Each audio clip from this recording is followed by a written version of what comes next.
Oke, kembali lagi di channel saya. Kali ini melanjutkan pembahasan yang sebelumnya, yaitu terkait reksadana berimbang atau balance fund. Kali ini kita akan membahas terkait reksadana indeks dan ETF. Platform yang digunakan masih sama, yaitu Growing dari Mandiri Sekuritas. Jadi keunikan dari reksadana indeks dan ETF ini adalah dia mengikuti satu ukuran tertentu. Jadi mungkin bagi rekan-rekan yang belum mengetahui, indeks itu adalah sekumpulan instrumen investasi yang disortir berdasarkan kriteria tertentu dan diukur kinerjanya dalam jangka waktu tertentu, dan biasanya laporannya itu dikeluarkan oleh satu organisasi tertentu juga. Jadi mereka punya satu kriteria untuk memasukkan instrumen investasi tersebut ke dalam indeks mereka. Nah, reksadana ini bertujuan untuk menyamai kinerja dari indeks-indeks tersebut. Nah, ini kita bisa lihat di platform Growing ya. Ini sudah saya coba short 3 tahun untuk kinerja yang paling tinggi. Dan ya hasilnya tidak terlalu bagus karena dari sekian banyak hanya ada satu indeks fund yang mencatatkan kinerja positif, yaitu ABF IB Fund. Oke, kita coba bedah saja isinya apa.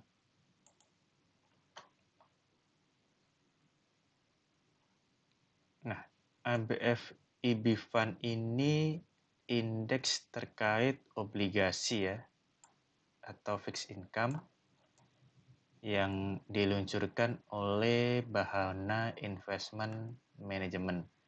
Di sini terlihat risk levelnya low karena ini indeks berdasarkan obligasi. Jadi walaupun low, tapi kalau rekan-rekan lihat dari grafiknya cukup berfluktuasi. Jadi saya pribadi tidak akan bilang ini low, mungkin lebih ke medium high ya. Karena cukup fluktuatif, dan kalau dibandingkan dengan reksadana pasar uang tentunya jauh lebih rendah di reksadana pasar uang untuk resikonya dan fluktuasinya. Oke, kita coba buka fund fact sheet-nya.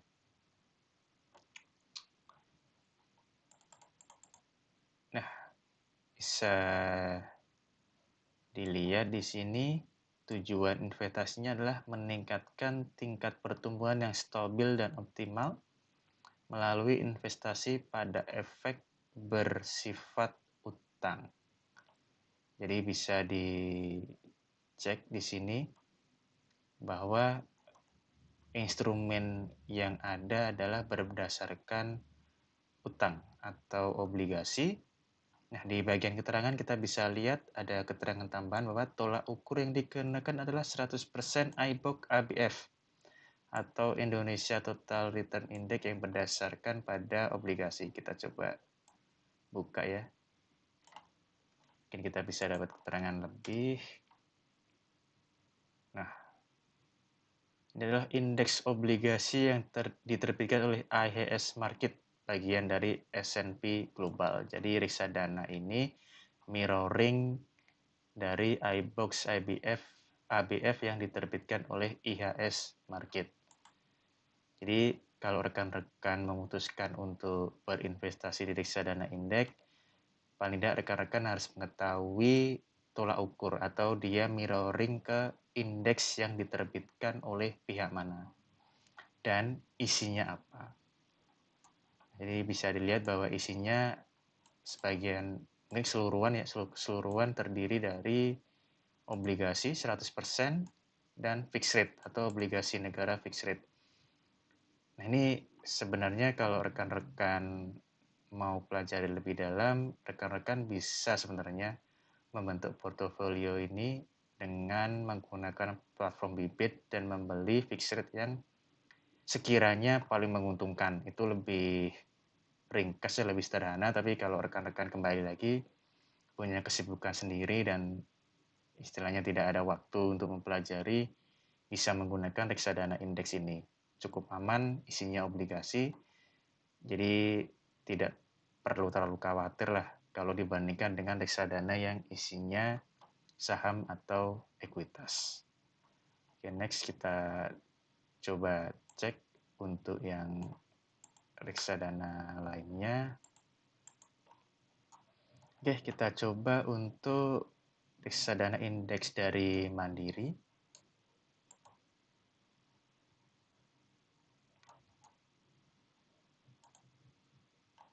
Nah, bisa dilihat indeks ini isinya equity fund atau indeks saham dengan tingkat level resiko yang tinggi. Bisa dilihat dari grafisnya ya, sangat-sangat fluktuatif dan posisi sekarang masih minus.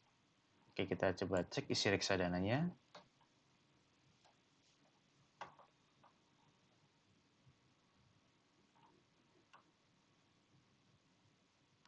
Jadi perlu rekan-rekan ketahui ya bahwa indeks ini mengacu pada biasanya salah satu instrumen, entah itu saham ataupun obligasi. Jadi nanti disesuaikan saja mau memilih indeks yang mana. Nah, ini sudah terbuka. Nah, ini tujuan investasi bisa dilihat memberikan hasil investasi yang setara dengan indeks FTSE Indonesia ISG yang diterbitkan oleh FTSE Russell. Jadi kalau rekan-rekan ingin mengetahui informasi lebih baik, lebih jauh, bisa dibuka ya FTSE Russell sebagai penerbit indeks saham ini. Nah, bisa dilihat bahwa isinya ya 99% ya, hampir 100% isinya saham. Nah, kembali lagi, kalau sudah melibatkan saham seperti ini, tidak hentinya saya mengingatkan untuk cek dan dicek, karena belum tentu saham-saham dengan kriteria seperti ini cocok dengan selera Anda. Karena kembali lagi, ya ini kan hanya mirroring saja dengan indeks yang diterbitkan FTSE Russell. Saya selalu menyarankan untuk rekan-rekan itu punya kriteria sendiri yang tentunya disesuaikan dengan resiko Anda dan jangka waktu investasi. Jadi boleh dijadikan rujukan, tapi saran saya coba disortir ulang yang sesuai dengan kondisi.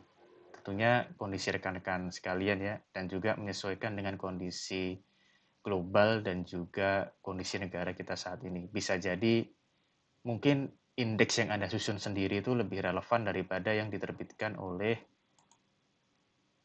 pihak-pihak yang memang menerbitkan indeks. Jadi belum tentu manajer investasi itu lebih mengetahui daripada Anda. Mungkin secara informasi iya, tapi kembali lagi ya, itu kan usaha rekan-rekan untuk menganalisa. Bisa jadi analisa rekan-rekan lebih benar dan lebih memberikan keuntungan lebih baik daripada manajer investasi. Nah, di sini bisa dilihat bahwa porsi terbesar di reksadana indeks ini ada di Bank Sentral Asia. Ya, bisa dibilang BCA ini salah satu saham blue chip ya, saham primadona kalau rekan-rekan memilih investasi di saham, tentunya nama BBCA atau kode emiten Bank Sentral Asia ini biasanya tidak akan dilupakan lah. Ini salah satu bisa dibilang saham favorit. Jadi rekan-rekan kalau nanti memutuskan untuk ke bursa akan sering mendengar Bank Sentral Asia atau BBCA ini. Nah, ini bisa dilihat untuk kinerjanya tidak terlalu bagus ya, kan sejak pembentukan kita cek. Pembentukannya tanggal efektif reksadana di tanggal peluncurannya di 2022. Di 2022. Jadi belum terlalu lama, masih di ya 3 tahun kurang, itu masih di angka minus 17%. Jadi memang kalau berkaitan dengan saham, jangka waktunya itu harus panjang. Jadi tidak disarankan kembali lagi untuk menaruh dana darurat di instrumen seperti ini. Oke, kita coba lihat yang lain lagi.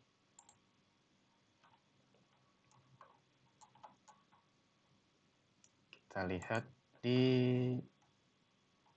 Insight Sri Kandi. Nah, ini tanggal peluncurannya lebih lama, lebih tua, di 2018. Tujuan investasinya adalah memberikan investasi yang kurang lebihnya sesuai ya dengan indeks Sri Kandi. Nah, nanti bisa rekan-rekan cari di Google tentang indeks Sri Kandi. Nah, kurang lebih saham-saham yang menjadi komposisi dari reksadana ini adalah seperti ini. Dia juga lebih banyak di bank ya. Ada Bank Sentral Asia, Bank Mandiri, dan juga Bank BRI. Setelah itu ada Telkom. Nah, di sini bisa dilihat bahwa kinerja 5 tahun positif, tapi kalau sejak peluncuran sampai saat ini masih minus. Nah, inilah menurut saya kelemahan dari reksadana indeks ini adalah menurut saya pribadi terlalu kaku karena mereka akan berpatokan pada indeks yang sudah ada berdasarkan kriteria tertentu sesuai dengan penerbit. Nah, kalau saran saya, kalau misal rekan-rekan sudah mampu ya untuk membuat portofolio saham, maka reksadana indeks ini mungkin jadi tidak terlalu relevan karena tentunya rekan-rekan akan menyortir ya menyaring sendiri saham-saham mana yang kiranya sesuai dengan tujuan investasi. Semisal rekan-rekan suka dengan bank, ya mungkin akan mengambil bank dan juga mungkin tambang, misalnya berkaitan dengan peralatan tambang, itu traktor. Dan mungkin kalau misalkan tidak terlalu suka dengan farmasi, ya nanti bisa dihapus. Jadi kalau rekan-rekan sudah bisa membuat portofolio sendiri, ya ini tidak terlalu relevan lah untuk dijadikan pilihan. Ya memang kecuali kalau rekan-rekan tidak ada waktu, kembali lagi tidak ada waktu untuk menganalisa dan sibuk dengan pekerjaan, maka bisa dijadikan salah satu pilihan. Namun kalau melihat dari kinerjanya, saya rasa sebaiknya wait and see dulu ya, karena yang berdasarkan saham untuk 3 tahun itu tidak ada yang positif. Jadi lebih baik wait and see dulu, lihat sambil belajar untuk menyusun portofolio sendiri. Nah, untuk ETF sendiri mungkin sebagai informasi tambahan ya, ETF itu adalah Exchange Traded Fund atau reksadana yang diperdagangkan di bursa. Jadi rekan-rekan sebenarnya bisa membeli reksadana di bursa saham. Ada beberapa ETF ya, ETF yang bisa. Nah, ini seperti XPIN, XIPD, XMSK, SKID, dan lain sebagainya. Jadi rekan-rekan bisa ketik aja di sekuritas di platformnya, lalu pilih buy seperti membeli saham pada umumnya.